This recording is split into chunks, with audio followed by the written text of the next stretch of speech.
Assalamualaikum warahmatullahi wabarakatuh. We are from group 7 and 8 will explain about assumption, bias, stereotypes, author's point of view in a text. But before that, I will introduce our group. First of all, there are Ummah Faradila Auliya, and then Nayla Amalia Latifah, and me Fikriah. And after that, there are Chintya Ainun Nabilla, Achmat Dony Septyan, and Muhammad Asyam Albana. Okay, and this is our table of content. First, assumption, and then bias, and after that, there are stereotypes and author's point of view. Okay, and for the assumption and bias will be explained by Ahmad Dony Septyan. Time is yours. For the first is assumption. Assumption are points in an argument that a reader takes for granted and doesn't prove with evidence. We all make assumption every day based on our experience, culture, education, and beliefs. And assumptions are present in every piece of writing. In fact, assumption can be very good things because they provide common ground between reader and reader and free a reader from having to prove every point they make. Readers do, however, have to be conscious that assumptions exist and make an effort to identify them and think critically about whether or not they are valid. And then there are many sorts of assumption. Actually, there are 11 sorts of assumption. First is sense. The impact of the sense is so elemental that we sometimes react to it without realizing we are doing so. And then it's experience. Each of us has unique set of experience and they influence our responses to what we encounter. And then values. Value are deeply held. Belief often learned from families, school, and peers about the world should be. And then emotion. Emotion, recognizing our emotional reaction is vital to keeping them from influencing our conclusion. And then is self-interest. Whether we like it or not, each of us sometimes inject what is best for ourselves into our decision. And then is culture. The culture we grew up, the culture we have adopted, the predominant culture in the society. And then is history. The history of our organization, our initiative, and our own history in dealing with particular problem and issue will all have an impact on the way we think about the current situation. And then is conventional wisdom. All of us have a large store of information. Everybody know that we apply to new situation and problem. And then is BS.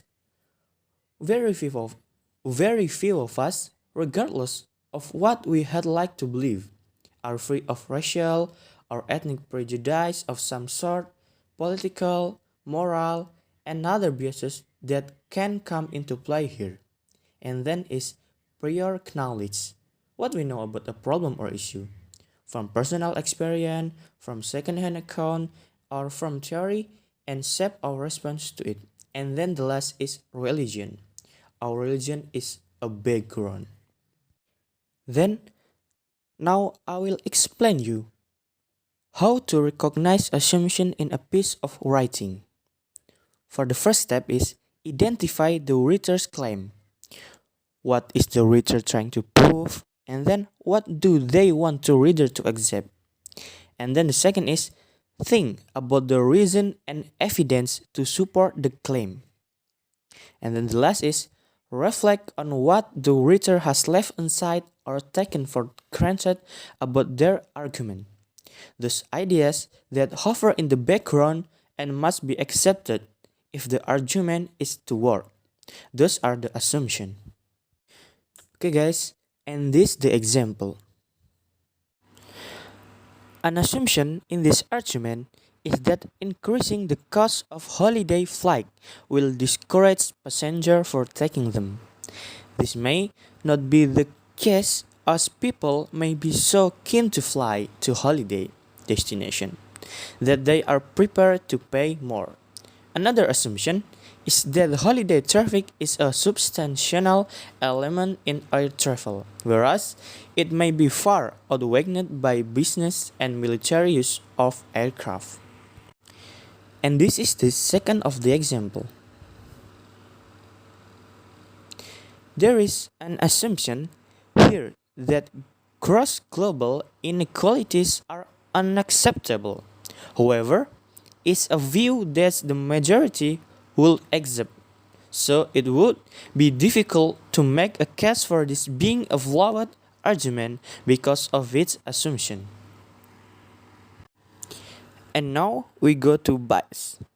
Bias occurs when a writer displays a partiality for a prejudice against someone, something, or some idea.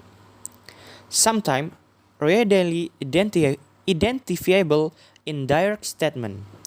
Other times, a writer's choice of words, selection of fact or example or tone of voice. We all have biases that reflect our opinion and our particular outlooks about life. And now we must know how to recognizing bias. Like, does the writer use overly positive or overly negative language about the subject? Does the writer use emotionally charged language about the subject? Does the writer use vague or generalized language about the subject? Does the writer omit any important fact? Does the writer add information and evidence that seems unnecessary just to bluster his or her point? And last, does the writer fail to properly cite his or her source? Okay, the third material is stereotype. The definitions of stereotype. Stereotypes are judgments about someone's past solely, and perceptions of the group into which that person can be categorized. Stereotypes are those shortcuts that are performed intuitively by humans to simply complex things and assist in making quick decisions. This is the act of making assumptions of generalizations about a group of people based on their race, gender, culture, religions, or other characteristics. For examples, assumes, assuming that all Asians are good at math, or that all women are emotional and irrational. Okay, the stereotypes, there are two distributions. The first distribution is positive. Positive stereotypes. Positive stereotypes are often seen as stereotypes that are harmless and hostile to another person or group. The second distribution is negative. Negative stereotypes are often associated with negative attitudes or behaviors, such as pre- prejudice and discriminations. The example: a stereotype is a widely held, oversimplified, and exaggerated idea about a particular group of people based on their race, gender, religion, nationality, or other characteristic. Here is an example of a stereotype. All Asians are good at math. This statement is a stereotype because it assumes that all individuals of Asian descent are naturally skilled in mathematics, without taking into account the unique abilities, interests, and experience of each person. Such as stereotypes can be harmful because it perpetuates the idea that people's talents and skill are predetermined by their race or ethnic- ethnicity rather than their individual efforts and potentials. Okay, for the next material is author's point of view.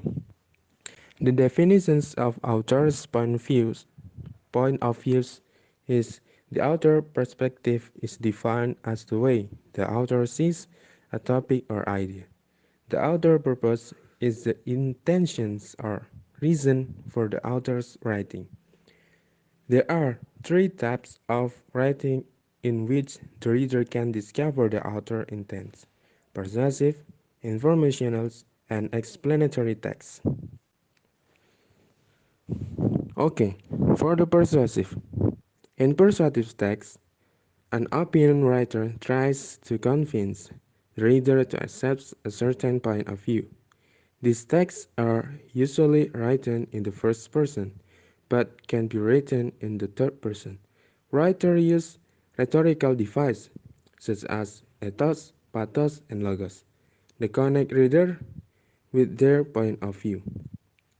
The second, informational. An informational text includes factual data or information that is presented without bias, usually written in the third person. Informational text tells the readers about a topic without bias, but sometimes the author can insert an opinion by using a quote that supports one perspective. The third, explanatory text. Entertaining text seeks to give the reader pleasure in a topic. The author does not try to convey a hidden meaning, although sometimes readers can come to certain conclusions. How do you find the author's point of view? A reader can find the author's point of view by examining the author's goals. If the writer tries to persuade the reader to see a certain point of view, his positions will be clear. Information text only presents data without opinion. What is an example of the author's point of view? The example is the statement: if you vote for me, I will reduce taxes and lower fuel prices. Our persuasive example from the author perspectives, writer try get votes by appealing to concept the voter might like. That's all material today. Thank you very much.